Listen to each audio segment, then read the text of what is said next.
What is up, everybody?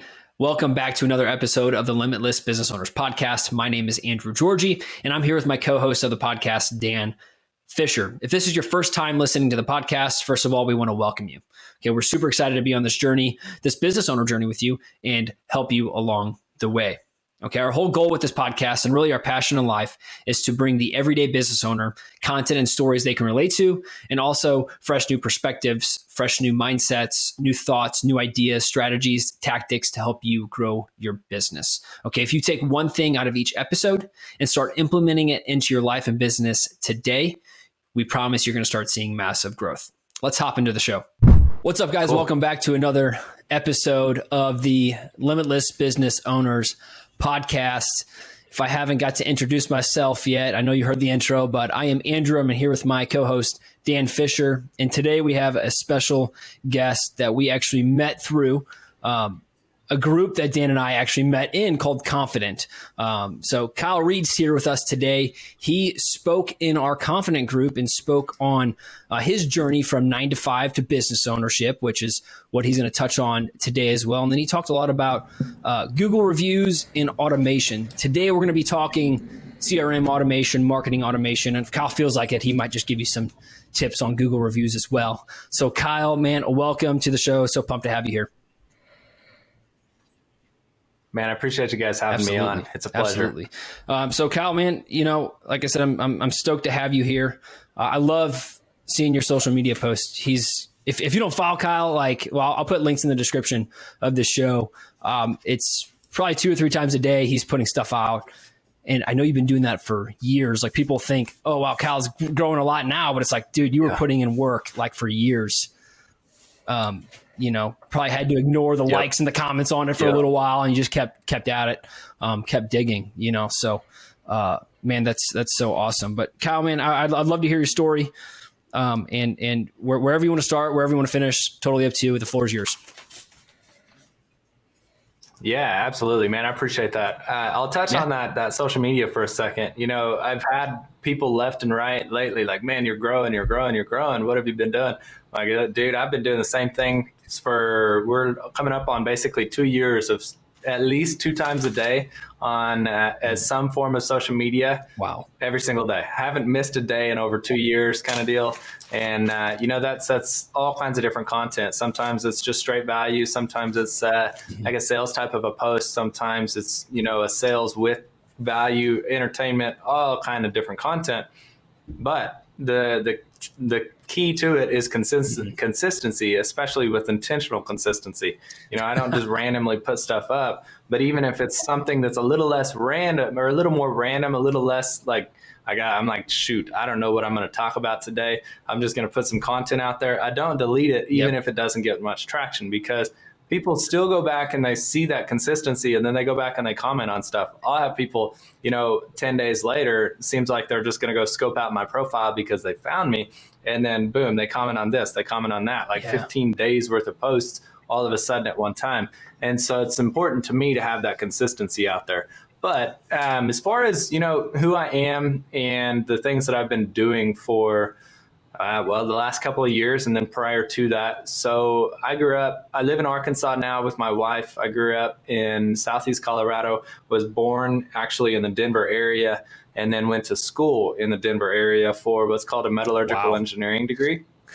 Grew up on a farm, and I'll get into the metallurgy in just a second, but I grew up on a pretty large farm in Southeast Colorado, one that's pretty prominent there in the state. And dad, my whole family, dad, my grandpa, his dad, and then also all of my dad's cousins. There's of all of us Reeds, I think there's 4 of us that did not go back and farm. And one of them, actually, believe it or not, is in the Apex community. The other one is my brother. He owns an excavation company. He's younger than I am. And then another one was a few years older than myself. He went off and started a tech company, which is funny because I'll get into my part of the tech side of the world here shortly. But anyways, we grew up on a farm, and then a lot of work, a lot of hard work, entrepreneurship, just understanding, what work will bring you if you work really hard over the course of, a long amount of time. So then when it came time to go graduate high school and get into college, I had the engineering bug in me from doing different things in high school that allowed me to expand on some, I guess you could say, just things that intrigued me inside of the design world. And I ended up going off to Colorado School of Mines. And I don't know if I've ever actually shared this on a podcast, but I feel like it's relevant. My first semester, I came home and told my parents, I said, hey, I want you to be fully prepared. You're going to get a piece of mail or a letter in the mail, and you don't need to read it, but it's going to tell you I flunked my first semester of school. And they were like, so why is that? I'm like, honestly, because I don't care to be there. I don't care to be there. Like this, I went off from being like straight A, plus over 4.0 in high school to going off to school and I guess enjoying myself a little more than probably should have. In addition to that, I realized right then, I was like, I don't know if this engineering thing is for me. I want to go back and do some farming related stuff. Well, I came back home at that Christmas break and my parents were like, no, I don't think you really want this life. Like it's not an easy life. And so I decided to stick with that engineering and I finished up actually somehow still in 4 years with a pretty decent GPA, even though I flunked out my first semester and I was put on academic probation and all that kind of stuff. And then from there, I moved from Colorado to Arkansas. My degree is what brought me down here to Arkansas. And I worked inside of a steel mill as an engineer, a metallurgical engineer. Basically, an engineering degree with steel is my background. And I worked in that position for a few years, started making my way into leadership and management positions where, I had teams of people underneath me. Rather than me doing the work, I was the one, kind of helping people understand what work needs to be done and then monitoring results and various things of that nature. And that happened at a young age. I started getting into leadership positions at 24 and 25 and then hit another one at 26. And then funny thing is, I actually left that company at the age of 28, September of 2020. And all of, upper level management that was above me in the hierarchy, they were like, you're freaking crazy. Like, this is the dumb idea. Like, you've got a long trajectory ahead of you. Why are you doing this? All this kind of stuff. But at the time, COVID had hit and I got the opportunity. I don't ever say like I had to work from home. I got the opportunity to work from home. And while I was working from home, I figured out a schedule that worked really well where I could get my work done on one computer. I could do other things on my personal computer at the same time. And, that could be anything from trading stocks. I was learning which I was trading stocks for years at that point, but getting a little bit more involved in it. And then learning about real estate and then actually learning about sales funnels. So I started building some sales funnels, selling them, and you guys are going to crack up at this because I still laugh at it. Where during COVID, selling a sales funnel for $100, like a 3-page sales funnel, and not knowing what the heck I was selling, but I'm like, I'm going to make a little extra side money, and because I'm bored at home, kind of deal, nobody to talk to. I didn't want to just call anybody all day long. And so I ended up actually going back to work after they brought everybody back from COVID, that first round. And the culture had changed a little bit, nothing to the negative. Mm-hmm. It was different. And I think everybody experienced that, whether they were already working from home or working for themselves, or they were in a corporate structure, things just changed. And so for me, I had done a lot of learning inside of that time of COVID and even prior to that, where I was just self-developing, learning like with podcasts, YouTube videos, reading books, taking courses, all this kind of stuff about just business. And I was getting more and more, I guess, interested, you could say, in business and entrepreneurship to the point where I knew I wanted to go out on my own. And so my thoughts at that time were, I need to get to a larger area. I was in a town of about 3,000 people, not a whole lot going on there. And so my wife and I actually relocated down here to Little Rock. I took a job as a project manager for a commercial construction company at the time.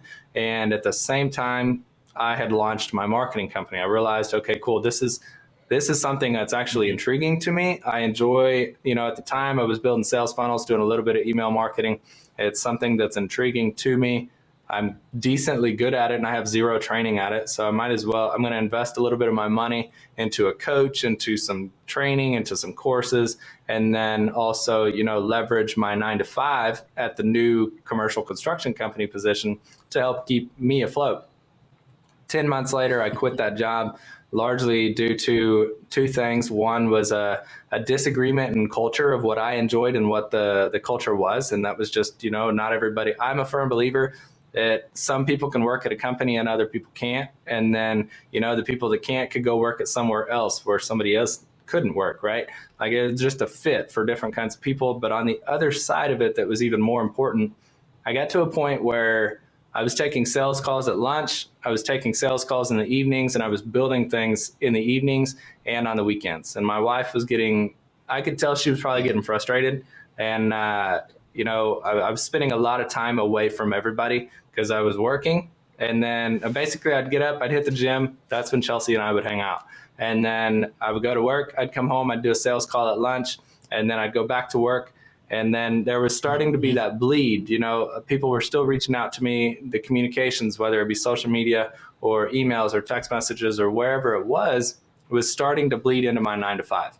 And I realized at that point, for one, I didn't feel right taking a paycheck and doing something else. And also I knew that if I wanted to grow what I was doing on the side, I needed to go all in on it. And so at the end of this month, actually, it'll be 1 year directly in completely by myself. Well, technically by myself, if you will, obviously with the help of plenty of people, coaches and mentors and all that kind of stuff. But yeah, so I went basically from working, on a farm at a really young age to engineering to a little bit of project management to now I own actually a marketing company by myself. And then I own a marketing and software, basically a CRM company. It's a partnership company with another person that I met inside of Apex. And that new company is actually the logo that I'm wearing right now. It's about 3 months old or so, and it's took off like a rocket. And so that's, kind of a short, I'd say 10-minute background on me, on what I've done and where I'm at. Yeah, I mean, there's so many things inside of there. That I feel like if we had 7 hours, we could probably unpack so much in there. But, a couple of things stand out, and this is not on the topic of automation, but it really is, I think, for people that want to advance, people that want to level up, they typically ignore personal development, right? Like you invested into personal development, into coaches, people above you, people that can help you out. And I think a lot of business owners, I think sometimes we wear that pride, like I'll figure it out by myself. And they don't, they're hesitant to invest into themselves because they're so busy being depleted and giving out to everybody else, So, kudos to you for recognizing, and it's probably some of your background in that too, of, I need other people, I need other people to succeed. Yeah. I need other people to level up. And then the second thing I do want to talk about here really fast before we talk about automation is how much did networking play a role in your ascension, in your, especially when you launched your business? Was networking a big key of hopping into a community and talking to other people?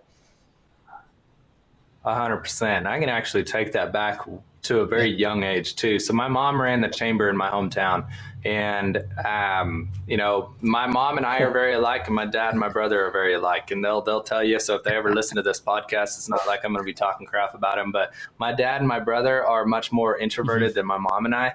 And with my mom running the chamber and me being the older of the two, she would always take me basically everywhere.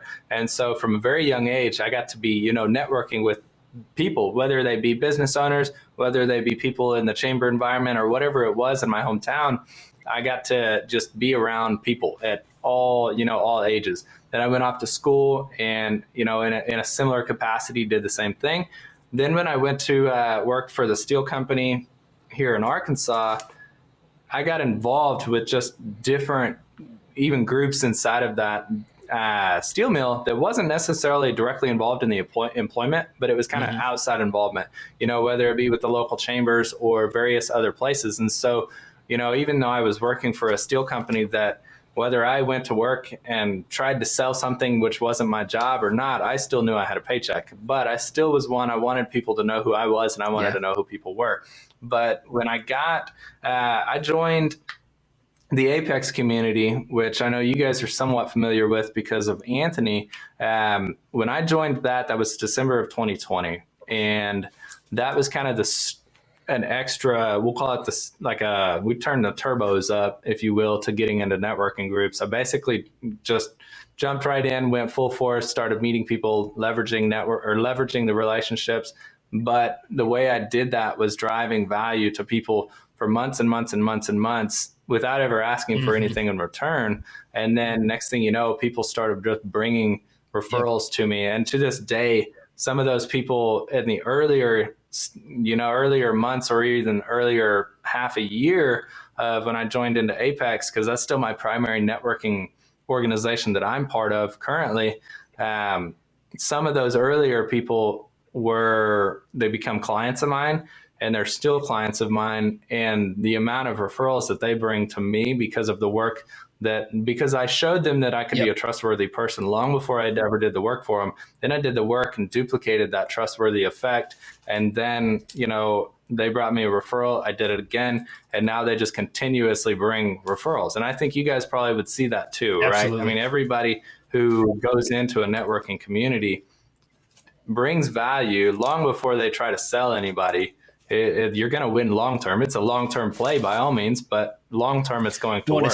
It's true about the mentality of hopping into a group. A lot of people hop into a group for the wrong reasons. If I approach a group just to get, I need to go into a group and change my mindset of what can I give? What can I give to people today? And that's a true leader standpoint is what can I give to others today that are around me? And then it's once you adopt that mindset, you could probably go into any group and help people, within your niche, and I think you're probably reaping the benefits of saying, hey, I'm going to just go give on a daily basis, not just from, friend requests, them seeing like my social media feed is even giving to people. I put a lot of effort into it, but I'm going to start one-on-one conversations and say, hey, I can help you here, and do it. And I think so many people want the payoff right away. In the beginning, we all know that there's just time. Like you got to put the time in, because the only way that you can build that trust factors by actually working within relationships, and relationships take time to build. So I think it's amazing, Kyle. You kind of you worked the game plan to a T. That when a lot of business owners aren't they really don't. They kind of stay in their bubble, stay by themselves. They don't put themselves in not just like what people probably, not even what clients that brought you, but just being around people that were ahead of you. Those people have that same mentality as what can I give? And I'm sure someone took you under the wing. Someone had a conversation and said, hey, I'm going to just tell him advice that he needs right now. Yeah, that's absolutely right. Actually, I even had a conversation yesterday. So I had a guy reach out to me last week. He's like, hey, can you help me with, I've got some questions and maybe some automation related questions about a Monday.com build out and some things integrated with that. And so, at this point, I mean, probably like you guys, you do this work for a long amount of time, and then your calendar is just, you look up one day and you're like, wow, I don't have time to do anything other than talk to people, which is a good thing and a bad thing, of course, because I'm like, shoot, I got to find some time to do things. But that being said, I just told the guy, I said, hey, look, I'm not going to, let's just get straight to the case. Let's get on a call. I'm not going to pitch you. Like, that's not my intention, but it's way more effective for me to try to just go straight to a call, assess your issues, help you diagnose the problem. And then, if there's a scenario where I can help you, I will at least help you understand how I can help you and go from there. So I had that call yesterday, and, when new people come into Apex or any of these other smaller organizations that I'm part of, I always welcome them in with a DM. And I'm just like, hey, congratulations on taking action on making yourself a better person. And, if you ever want to connect, let's jump on a call, and that's it. Right. Some people will take that as a pitch. Some people are like, oh man, that's awesome. And some people ignore me. So I'm like, all right, sweet. I don't have to talk to everybody. I don't need to talk to everybody. But this particular person, I did that like 7 months ago. Wow. And, he was like, oh, awesome. Thank you. And then here we are, like 7 months later. I went back and I looked at the DMs when I reached out to him. And so yesterday I was on the call with him and I said, hey, in all reality, what you're trying to do with Monday is not the most effective. It's not the tool to do it with, right? I said, if you will allow me, I will show you a demo inside of a CRM that's designed to handle what you're trying to do. And once again, I'm not going to pitch you. I'm just going to show you inside of what something like this looks like. And he said, that's totally fine. So I show him that and everything. And then I just leave it at it. I'm like, this is what in all reality you should probably be looking at. And he said, I need to understand what that looks like. I said, I told you I wasn't going to pitch you. So now I'm going to ask you if I can at least help you understand what the investment looks like. And he said, dude, you basically just proved to me that you're a resource. You've been posting content on all these places for months. You never once pitched me. You weren't like, hey, let me try to sell you on something. You even told me you weren't going to pitch me, but you'll help me. And then next thing you know, I allowed you to pitch me kind of deal. And now, I've got, which we didn't close the deal yesterday, but I mean, at this point, not only does that allow me to kind of become a trustworthy person, but also it does allow me, and I'm sure you guys see the same thing, to come in at much higher price points where I feel like we should all be, because now I'm that trustworthy person. I'm not just somebody that's like, throwing out a price because I can throw out a price. I've done 7 months worth of effort to this particular person to warrant being able to throw those price points out. Absolutely. It's so funny because I mean, there's so many similarities in probably all our stories. But I had that situation happen last week. I hopped on a call with someone. They were trying to figure it out in Asana.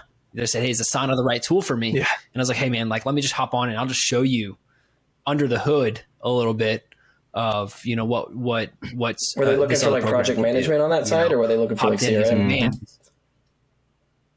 CRM. They were looking for CRM. And a lot of people confuse that. A lot of people confuse project management for CRM. They want tasks, they want all these things in one, which is you can get, right? There's tools out there that you can get, but, and I was showing them, Dan, I was actually showing him some of the automations that we've built out in, for Limitless alone, so he was like, man, that's crazy.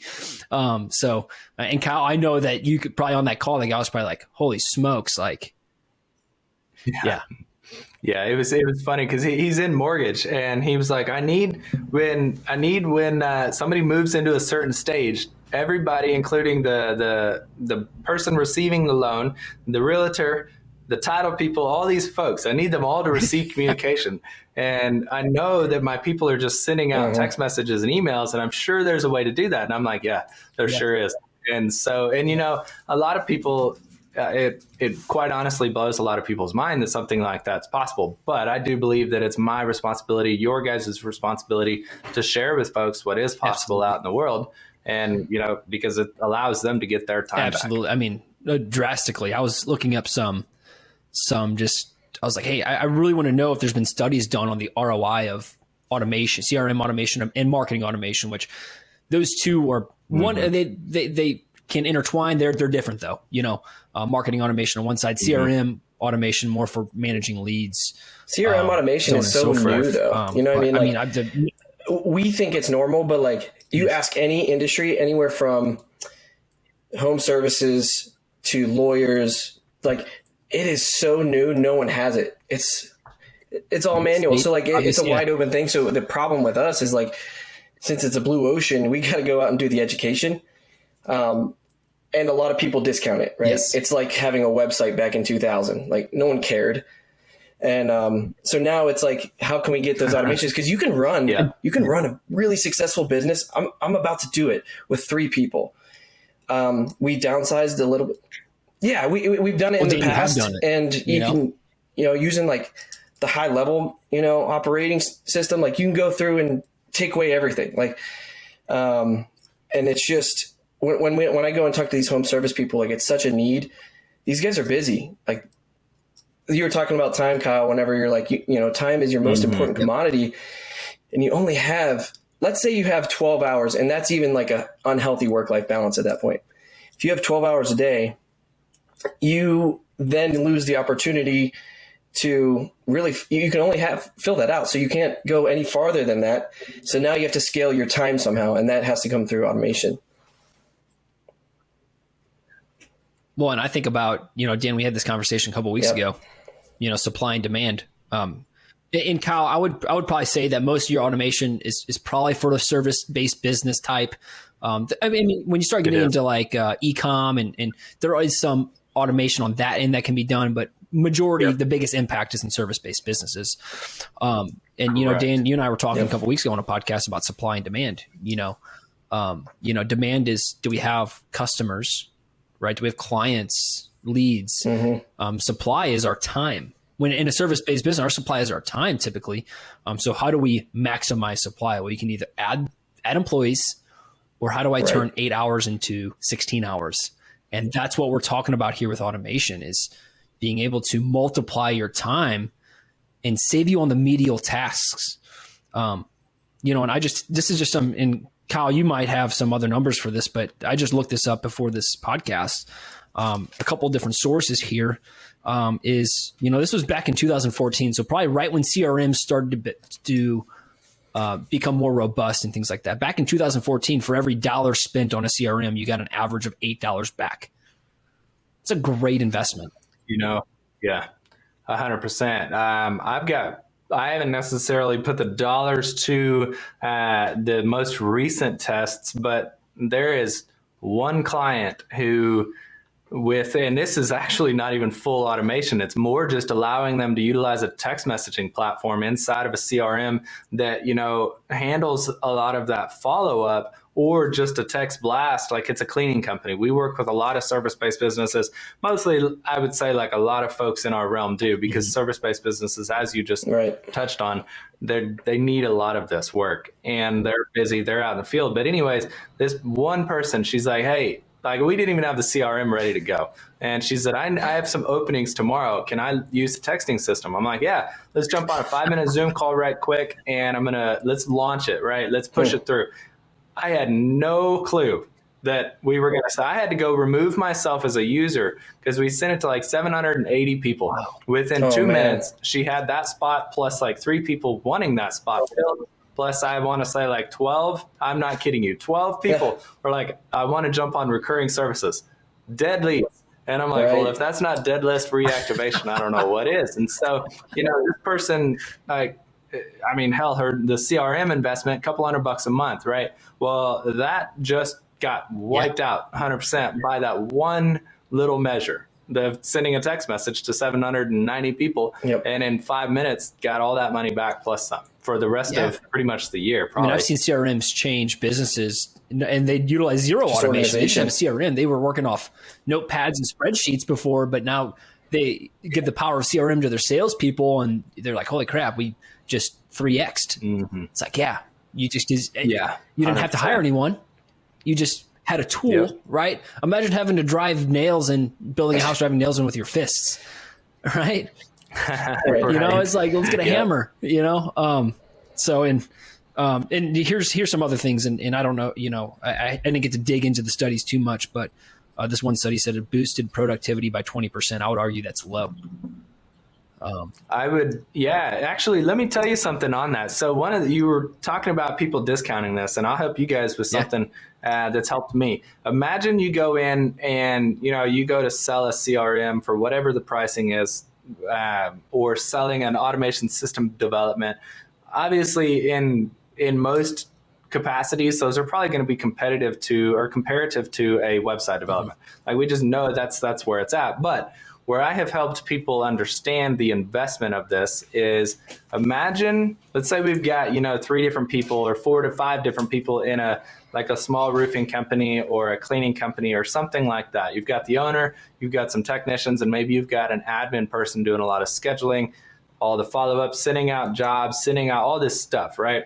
Well, the owner's still probably involved in that case. So if we go in and we place a CRM that's going to handle 90% of that follow-up, that speed to lead conversion, getting somebody converted to a sale, and then, where our automation systems are really superior to what I see most of the market doing is, once that sale happens, that we don't stop. It handles onboarding, it handles delivery of terms, agreements, it handles delivery of contracts, it handles delivery and acceptance. People have to accept something, for the roofing company or the pressure washing company, in order for that job to move forward, all that is handled in an automatic approach. Well, what does that take? Or what does that take away? That takes the need for that admin person to go, hey, Bob, I didn't get your form that says you're good with us coming out and doing so-and-so on such and such date, right? It's all done. Now, of course, there's the anomaly. Somebody's not going to do it. Or you may have some older folks that they're like, I don't know how to fill out a form on my phone. But for 95% of the people, that's going to work. Well, that just took 95% of that particular task that may take 10 to 15 hours a week for an admin person and free it up. So now what does that allow us to do? We have 10 to 15 hours for 52 weeks. Let's say we're paying that person $20 an hour. So now we've got like $200 to $300 a week times 52, whatever that number comes out, 10 grand a month or 10 grand a year. That's just for 1 year. Then you got to continue repeating if you pays that person. Well, if you have a system, a one-time development is going to completely remove that. But now you're not going to just fire that person or put them on part-time.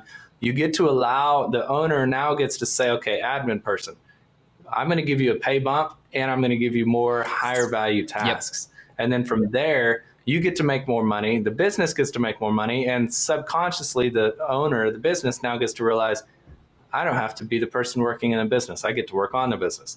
Then they continue replacing themselves. And so now, a CRM development that's $3,000, $4,000, $5,000 plus a couple $100 a month to manage it seems like nothing because it's truly nothing. Well, the ROI is instant. I would say instant, but obviously takes a couple of months to start feeling that, right? But it truly is. I think about it. Let's take, let's say that CRM development is, that 5,000. It's compounding, right? I'm gonna take that investment and I'm gonna constantly, from now until year 10, make money back on that. That's killer. Like you can't beat that. And that's not just money, but it's time as well. Like you're compounding in both. I don't think business owners understand the tools that are out there. So whenever you're able to show them, right? I'm going through it a little bit right now. One of our clients, it's just blowing their mind. They're like, hey, can we do this? Can we automate, like when someone finishes their contract, can it like move them from here to here so I can see who has it? Absolutely. Can also have it, to where, let's say they don't fill the form out 2 days, it'll send them a reminder text. It's just, they don't think about all the medial tasks. And, I think, for the people that aren't understanding, where like our goal is always to focus on revenue generating activities solely, and so how do we remove the tasks off of our plate that aren't direct revenue generating activities so we can open up time for revenue generating activities, so this is good. I have one thing, really good. With automation, we love it, right? All three of us love it. Comes the mistake of making too much automation, right? Where do you draw the line? Like, where do you see people coming in? Because I've done it. I'm sure you've done it. But where do you have to kind of reel it back and be like, okay, let's have someone actually deal with this? Sometimes actually here recently. So let me even take a step up for a second. So we're talking about coaches earlier, right? I know a decent amount about automation where my brain just understands it. It just made sense to me. I have no formal training on it. It just makes sense to me. But that being said, I still leverage coaches that are like 15 times, 100 times farther in, how many clients they manage, how many deals they've sold and all this kind of stuff, how many CRMs they've built. I have a call today with a coach, matter of fact. And I mean, it's not cheap by any means to work with this person because I actually have some of these questions myself often. I'm like, where do I draw that line? Because at some point, I actually will overcomplicate a system development because I'm like, I'm trying to make it do this. I'm trying to make it do that. And realistically, there is a break. So, I like to try to break mine down to basically anything that's either follow up or, communication related that's repetitive. If it's something that's an anomaly in a business that, maybe it's a one-off or it happens just a few times a year kind of thing, that's one where I'm like, I'm not going to make the system do that because it's so, specific that it could realistically kind of put a blip in your process if we try to automate that. But I mean, I look at like new leads, hot leads, getting them to a booked appointment, whether it be like for a roofing to go out and visit for an estimate, quoting, automating that quoting process to delivering of the said quote, and then turning it into a contract. And then actually even going as far as automating that onboarding process, delivering, all of the terms and conditions. Here's what to expect. Here's our safety protocols, all that kind of stuff. In my opinion, I think if you were to ask me, and I really wanted to try to provide a good answer for that, basically in the fulfillment stage is kind of where there's the line somewhere in the fulfillment stage for me. There's parts that the business owner still needs to be part of, or not the owner, somebody in the business needs to be part of that process, because in all reality, and like we talked about earlier, I know a decent amount about reputation management and reviews too. If we put so much automation in up front that the human element is taken out entirely, when it comes time to get a review, a lot of times you're not going to get that. And so, we still have to have that human element in there, whether it be going out and actually being on site to build a quote and then deliver said quote. Even though the automated system is handling, following up and making sure that the person is actually going to accept said quote, we still need that person out there to get the quote done, build it, present it, and that kind of thing. And then same thing with maybe like the contract and a few other parts of the process. And then when jobs are finished up, not completely like just ghosting and being like, hey, thanks for your money and here's a review request, right? Actually still having that communication. Maybe it's a task in the CRM or in the project management system to make a phone call. That one little human element. Hey, we finished up the job, of course. Is there anything that we can do to help? For one, you're giving the chance to upsell somebody right then, but also you're giving a chance to rectify any negative situations before a review request goes out. Is there anything that we can do to make your experience even better as we're wrapping this up? Those kinds of things. I think that human element. Yeah, I agree. Automate. I learned this the hard way. A previous business partner and I we loved automation. We built back in 2019. We had like onboarding, contracts, training, customer service. Everything was automated, and it came down and crumpled on us really in a large way, because we had about 3 months and we're like, this is great. We're not hearing from anybody. But then what happened at that third month is we had all these customer service issues, and they either had nowhere to go, or they were like, they felt lost and they didn't have a face to remember. So like they could be, they could use their, they could be really mean or, harsh on emails, right? Because there's no face, there's no personal aspect of it. So what we found is that to have the owner either do the sales call or the onboarding to welcome them, because you need that attention, you need that face, and you need that like personal connection, so they don't think it's something you can go file a random dispute for. And then you do need an account management to do like a customer review or something like that. But I think everything else you can automate.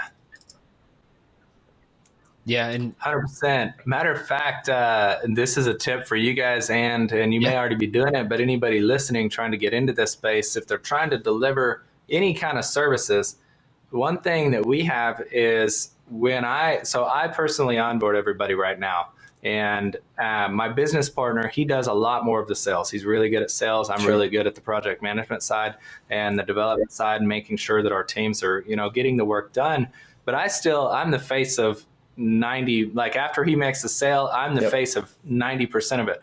But the cool thing is Ryan and I have both created videos together, like when we're in person, and they're welcome videos. And those welcome videos, when I trigger that, or when our system triggers that somebody has paid us for a development, they get these welcome emails, just simply welcoming them to the team. And then it's a periodic thing. We do these value add emails and text messages, and sometimes it's just as simple as, hey, happy Friday, and or happy 4th of July. It's just that personal touch. In all reality, a lot of it's still automated, but it's that personal touch that you can kind of get through that. But on the other side, when I finish up a job, we move that person into obviously like an onboarded stage. At that point, it's actually it's the system sends them a text message and an email and said, hey, something along the lines of, congratulations on getting fully up and running.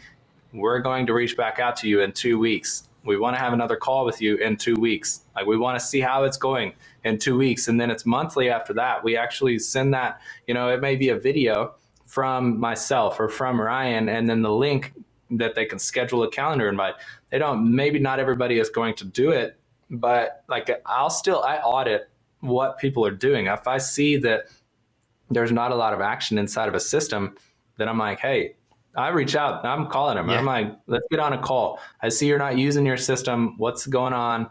That kind of thing. And the reason being is because I had a similar experience.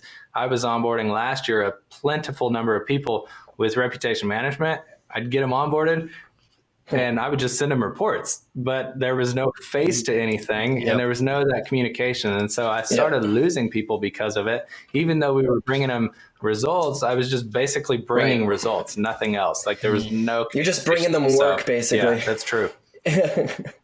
Right. Yep. No, I think, when I look at the automation side of it and the human element, it's like when you're looking at your SOPs or your processes, you need to identify the impact points, of like, this is where a human element can really impact this process right here, automate everything else. If you can. Yeah, obviously there's some restrictions to some of it. Right. But then, I think what happens is you start being able to focus on those interactions a lot deeper and perfecting them a lot more, because now you don't have in the back of your mind like, oh, wait, did I follow up with him? Oh, wait, did I delete it?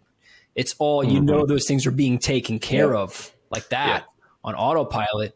Now you're able to focus even more on the actions that truly matter. And Kyle, I'm sure you kind of have like an operations brain too. You're probably able to look at a business, look at the processes and say, okay, where do I need to? And that probably came from all your experience, being in leadership positions. You have to look at your team and understand processes and understand the 30,000 foot view of everything. Correct. Yeah, I'm a flowchart guy. I don't know where I've always recognized, well, not always, here in the last, probably 6 to 12 months, I've recognized that I can go sit on a call with somebody. They tell me 30 minutes about their business, and then I can go build a flowchart and tell them where they can improve. Right. And it's kind of wild to me, but you hit on it. When I was working in the steel mill that I worked at, I got to work from basically the operations side as like the engineer, managing a lot of the quality control processes and that kind of thing, stepping up into managing the people that do that, and then stepping up even more, looking actually at the whole scheduling of, a mill putting out 2.8 million tons a year, basically 130,000 pieces at a time kind of deal. And that turns into a nightmare in all reality. And so, yeah, that's true. I mean, I think in order for anybody, if they want to get into automating something and doing it well, they got to understand from start to finish all the processes, what can and what shouldn't be. It's not that it can't, but what shouldn't be automated. Yep. That's so good. That's so good. Yeah, you have to understand, and if you don't understand the mechanics, and when I've talked about it before, the flow of your business, the mechanics of your business, the economics of your business, if you don't have true understanding of what goes on, you haven't mastered it yet, and that doesn't mean you can't add more in. I've seen businesses get to 9, 10, 11 million, and then they're like, we need to implement a new process to bring more in and new, flows and procedures for our sales team. Maybe we got to shift some people on the team and so on and so forth. You have to have understanding. And then you ask the question, okay, how do we use the right tool to help us maximize productivity and efficiency and whatnot? And I even have one right here. This is probably about true. There's about a 70 to 80% increase in conversions. So if you're not converting people, leads, prospects, if you're not converting them, automation can help with conversion. So Kyle, let's talk a little bit about how much, I've seen posts you made before about how much this helps in the lead process. How do we convert people with automation? What are some things we can do there? Yeah, one of the biggest things that I'm seeing these days is the ability to convert a lead to basically an appointment or to a sale in the shortest amount of time. And I believe that comes down to the fact that nobody, and I mean, none of us have an attention span like we used to, right? Social media has groomed us that way. All these, like you drive down the road and you're looking at all these things. I mean, you might spend as much time looking to the side of the road at all the shit that's on the side of the road as you do looking at the road. Well, you know, at the same time, when we develop a CRM, our intention is to get their attention very, very quickly. And, you know, basically get them to where they're committing a second commitment or a third commitment. They committed to giving us their information. That's one thing, right? I now want them to commit to giving us another thing, which is their time. You know, that could be getting on a call and getting a quote sent out, or, you know, getting a call and getting an understanding, like if it's, say, in the mortgage, what do they need? Obviously, the form tells us what they need, but put that human element back into it. Okay, cool. Bob, I see that you want, you know, you've got this size of house and you want this. Okay, sweet. Your income's looking like this. You have this many properties elsewhere, so on and so forth, right? Putting that human element back into that speed to lead is important, in my opinion. But like, for example, some of the, you know, we leverage text message just as heavily as we do email, right? You know, we send an email and then 2 minutes later, like a lead comes in, 2 minutes later, a text message goes out, especially for service-based businesses. Like, hey, we just received your request for a quote or a request for an appointment. Call us at this number and we'll get you taken care of right now, kind of thing. And then, you know, make it like keeping that, not pressing on it so dang hard that it pisses somebody off, but over the course of basically like the next 45 minutes to an hour, kind of staying on top of them in email or text. And then that way the system can help convert them to the next stage, which is pretty much coming a hot lead, and then therefore getting on an appointment or even closing right then. And so, I mean, for us, I would say that that's probably one of the biggest things that we help, you know, that conversion. It comes back to the statement that you just made. That conversion is, if you let a system, you know, very quickly handle that response, because I can have leads come in and I can be doing something like my phone, I've got it connected to my watch, right? I've had probably 5 or 6 text messages come in since we've been on this call. Well, I'm not going to detract from you and I having, or you guys and I having a podcast to go see if one of them is a lead. I've got a system that can handle that. And if my business, this is where a business partner step in. If I need him to step in, he can do that kind of deal. So, yeah. And to me, it makes it takes care of the text, email, you know, welcomes them. Let's have your information. It sets the expectation that like, hey, someone's going to call you. We've all been through it where you're on an online form, you fill it out, and then you don't get anything. And you're like, is this person going to call me? Is this what's going to happen? You know, versus the best of the best, you know, you get that right away.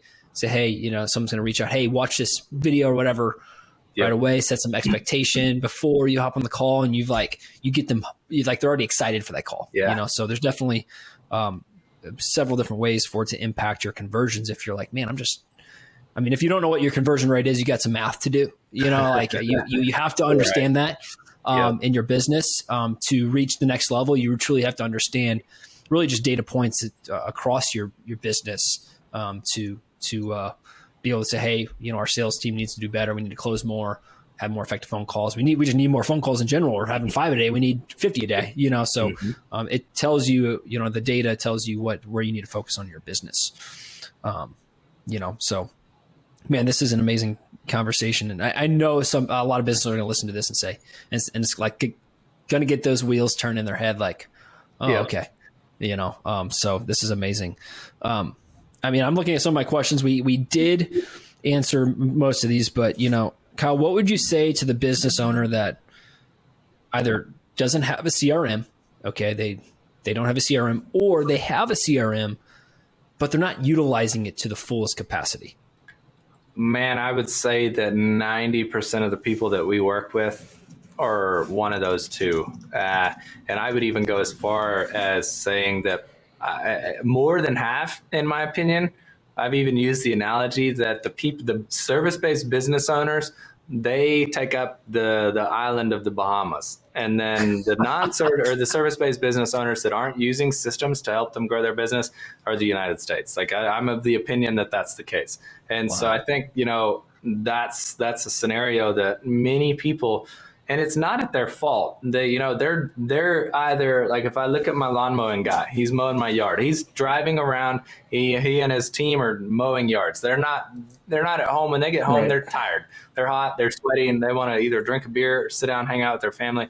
They don't want to go, look, what can I do to improve my business, right? Like most people aren't doing that. And so like when we have calls with people, the ones that don't have a CRM are, in my opinion, they're easier to, help understand, because I can say, hey, look, what are you doing when you get a new lead? Oh, I'm responding to them in the evenings when I have a Facebook, when I see their message on Facebook and I get back to the house. All right, sweet.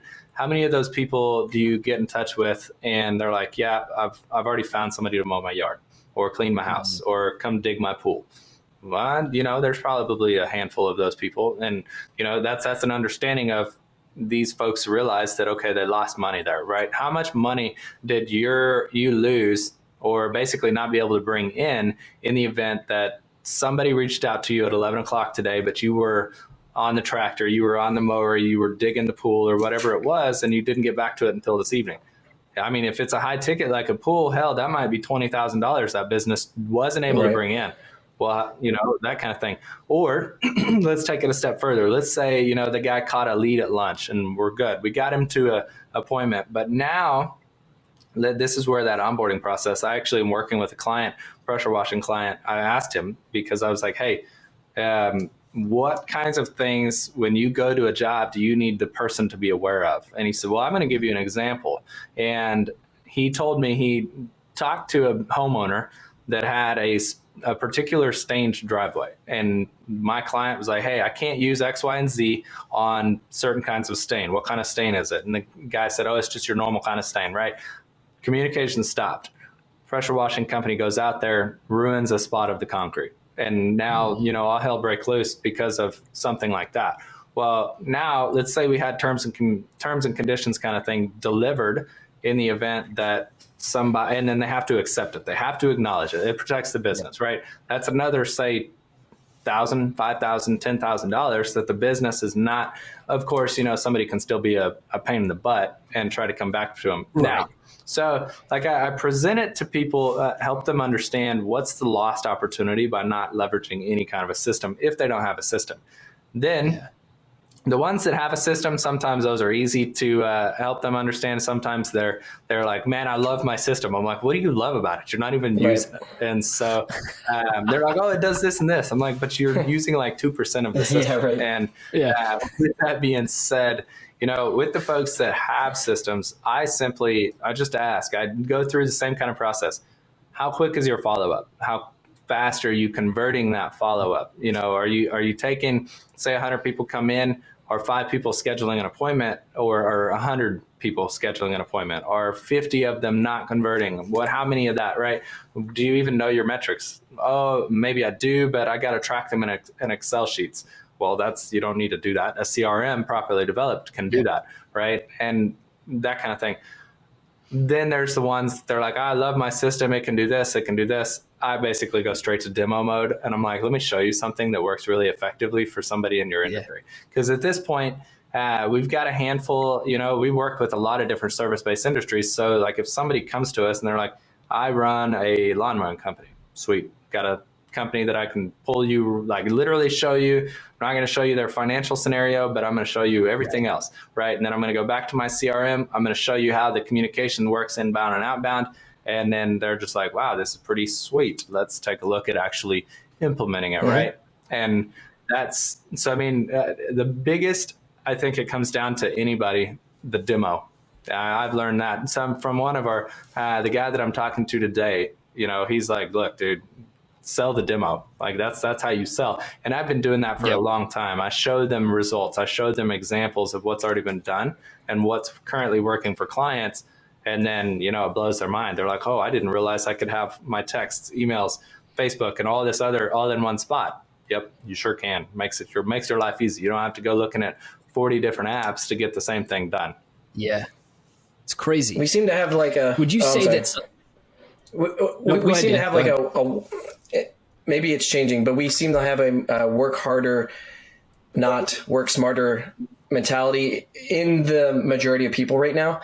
So whenever you get those people that are like, I still ran into an insurance company that does, I'd rather do 1,000 dials all day. And I'm like, 1,000 dials to get maybe 10 answers and maybe one close is a lot of time. And what if you had a system that would go through and text these people and you only needed 40 leads instead of 4,000, and you could get actually more closes and you improve your time spent on it. Like these guys, it's a majority think right now where everyone's like, I need to work hard. Maybe it's an American thing, like you said.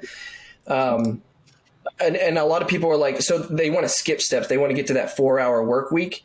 And that's when they put too much in and they automate too much. And then they're like, I can't do this. I have to retract and I'm just going to go back to the old way. It happens all the time. And that's where you work with a specialist like Kyle, and he's going to go through and just mend all those things, kind of almost like you'd go in looking for a running track shoe at a nice place and they give you a custom fit as opposed to going in and, getting the Walmart shoe off the shelf.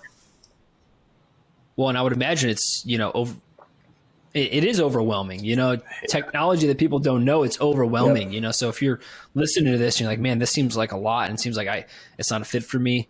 It's just way too, I'm not good with tech. Well, you don't need to be good with tech. Like that's why most of it's no code now. You have guys like Kyle. Right. You just need to be able to open an app on your phone and be able to check certain things, which I know you do with Facebook and Instagram. I guarantee those are more complicated than some of these systems. You don't got to worry about the back end. You just got to worry about, what are my goals? What am I trying to accomplish? And what do I want done? But Kyle, and some people might be listening right now and say, hey, I don't have a sales team, so I can't use it. How many solopreneurs could this impact as well? I don't think about the big teams. I think about the one-man show. Yep.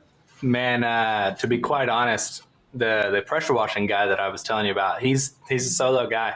He's handling, like, I got goosebumps. Kind of, you asked that question. That brings up a whole set of, if you will, emotions, because it's really awesome to be able to help the solo guys, because, they're trying to do everything. Literally, they're handling communications inbound and outbound. They're trying to get their terms and conditions. They're trying to handle invoicing. They're trying to handle, leads. And they got to do their back end accounting. They got to do, and then they got to go do the job. Right. Like, so they're the guys that are doing, 12, 14 hours a day. They're like, oh, I'm going to leave my 9 to 5 because I want my freedom. And then they replace it with basically a high paid job. Yeah. And which, that's, I think, a step everybody most of the time goes through. Unless you buy a business, you're going to go through that. I personally am still in that scenario. Like I don't have a project manager yet to completely replace me. And so, and my business partner, Ryan, he's pushing on me. He's pushing me out of my comfort zone because, 6 months ago, I was that solo person, but I had the system. I could leave for a week and my system would handle a lot of things on scheduling appointments and various things, but that was about the extent of it. So, like with this pressure washing guy and a handful of other peoples that we're working with, the thing is think about, like, let's just picture pressure washing guy. He's out. I texted him earlier and I said, hey, I need you to go I need to log into basically his domain. And he's like, all right, cool. I'm out on a job. That's not a pressing issue to me. But imagine I was a person that I'm like, hey, I need you to come wash my 40,000 square foot parking lot. And this guy that's needing a 40,000 square foot parking lot there's a handful of other people that's also being able to get called. The person who gets the quote, and maybe you might be price shopping a little bit, but most oftentimes the person who gets the quote the quickest is going to win the job in that scenario. And so, like with the solo operators, just helping them implement something that gets that person committed to working with that person's business quickest is going to be most effective. So, Well, and that's where you can set that expectation too. Studies show, data shows that, I used to was an operations manager at an outdoor equipment. We sold 0-turn lawnmowers, pretty big one here in Missouri. And we would wake up with 50 leads in there, 4 sales guys, like, hey, we got to hit those leads fast. Like this is first part, like, cause it's quick. It's whoever reaches out to them first. Typically are the people that close it. Doesn't mean you don't need multiple touches, but it's just the quickness that leaves them. People like quick. But if you're that solo, you can seriously have something that sets that tone, like, hey, you can set that tone with people. It's like, hey, I'm probably out on a job. Can call you within 24 hours, set whatever you need to set, but to where you can compete with those people that can call them right now. Correct. And another thing too, so it kind of touches back on a moment ago, something triggered, I don't remember what it was we were talking about, but the phases, the implementation of phases. When I go in and we look at these developments for people, a lot of times we've got two scenarios. We've got somebody that's like, holy crap, I've never seen anything like it, and I love it. And then we've got, holy crap, I've never seen anything like it. Can we do this, this, this, and this, and this? Mm-hmm. And I'm like, we can. But I have learned that we're going to implement them in phases. Right. For one, it's going to allow me to proof of concept for you, so you know that this smaller investment is worthwhile. And then when you're like, hey, I want this, and I want this, I want the turbos, I want the fancy wheels, I want the new exhaust, all that kind of stuff, that you've already seen the ROI from your vehicle that you just bought. Yeah. And not only that, it completely inundates people. If I go, and I learned this the hard way. I built somebody this massive, elaborate system, and then they were like, shit, I don't know how to use this thing, and never used it, and it flopped. Yeah. And so don't do that, right? But so I go in, I implement the phases. And so let's say somebody's like, hey, I'm a solo guy. I don't necessarily know how I can leverage this. All right, sweet. We're going to show you that the system can help you convert speed to lead. And you're like, well, I don't know I'm not at a spot where I can hire a salesperson. I need another tech.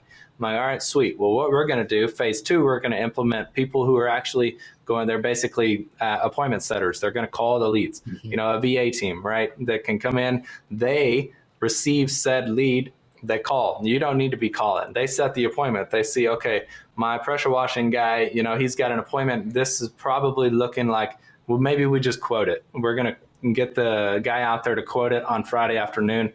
Jane, are you good if he comes by your property at 3 p.m.? Yep, I'm good. All right, sweet. You're going to get an email and a text right now. You're going to get an email and a text right before, blah, blah, blah, blah, blah. And then everybody's happy.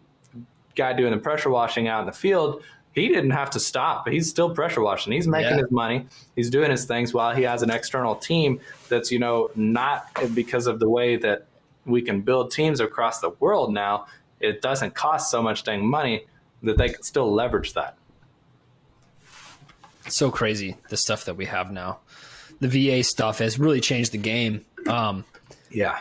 For these solopreneurs. And, like I said, they just don't know. Look, I mean, you might be where you're at because you just know what you know. We've all been, it's about learning and seeing new possibilities. And there's new possibilities out there for these solopreneurs, these business owners that really at any stage, whether you have 10 sales guys and you're not utilizing full automation, where you can make their sales life easier, or you're the guy that's the pressure washing guy that's out on his own.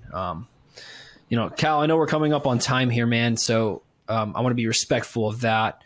I so appreciate you hopping on here. We do have one last question that we ask every single guest. Go ahead. What is one thing you could tell our listeners, which are business owners, what's one thing you could tell them to become limitless? And I know it's probably tough. One thing's hard. That's a tough one. And I would, without thinking on that, I would say, to become limitless, to me, this is my interpretation of when I think about a question like that. And that's to be very intentional with the consistency that you deliver, in whatever it is that you do. Like we talked about my social media efforts. It's not only consistency, but it's intentional. And then, me going to the gym and, or me, doing the things that I've been doing. Granted, I have not been in the automation, like delivering CRMs and, any kind of marketing related systems for years. But for the last year and basically 10 months, I've been in this space. Well, almost 2 years at this point, been in this space to a degree where my consistency was able to increase as I allowed myself more time to get into it. But then it was always very much intentional. So I would say, those two words are two of my core values. And so intentional consistency, delivered at all times. And then at some point, I can't guarantee when, but it will happen. That limitless or the freedom or whatever it is that the person is seeking will come. I love that. Perfect. Kyle, it's been real. I appreciate you hopping on here, spending time with us. Man, I feel like I just want to hop on another call and just talk. Yeah. I mean, really, finding people that are in the same space, that think the same, that have similarities. Get the vent together. Right. I'm over here. I'm thinking, man, I mean, if I didn't have another call here shortly, we could make a part 2 of this. Right. Exactly. And like with any of our guests, the conversations are so good. I'd love to have you on again. We can talk further automation. We talk. I'd love to talk about your reputation management reviews. I think that's so important as well. But once again, thank you so much, Kyle. 100%, man. Hey, if you haven't rated or reviewed the show yet, please take 2 to 3 minutes to do so right now on whatever platform you listen on. It really helps the show rank better when people are searching for new podcasts to listen to. You can also follow us on Instagram and Facebook, where we post daily clips from the episode. And then we're just going to ask you to share those clips, right? You never know who of your friends are going to see that clip, and then they're going to start listening to the episode, and then their life changes because they hear something that really helps them overcome a challenge that they're experiencing in their business. It's really going to help them create breakthrough in their business and become limitless. Also, one last thing. Right now, we are offering a free 7-day trial into our Inner Circle group, Limitless Business Owners Inner Circle. And inside this elite group, you get to learn how you can experience immense, consistent growth inside your business, where you learn the strategies and tactics to grow your business, right? Surround yourself with like-minded people, other business owners that are experiencing what you're experiencing, that are going through it right now, that you can build key relationships with and learn from. And also some people ahead of you that can also teach you something that's going to help you overcome something in your business right now. And then last thing, you can leverage the strategies and tactics it takes to build your dreams and fulfill your purpose. Talk soon.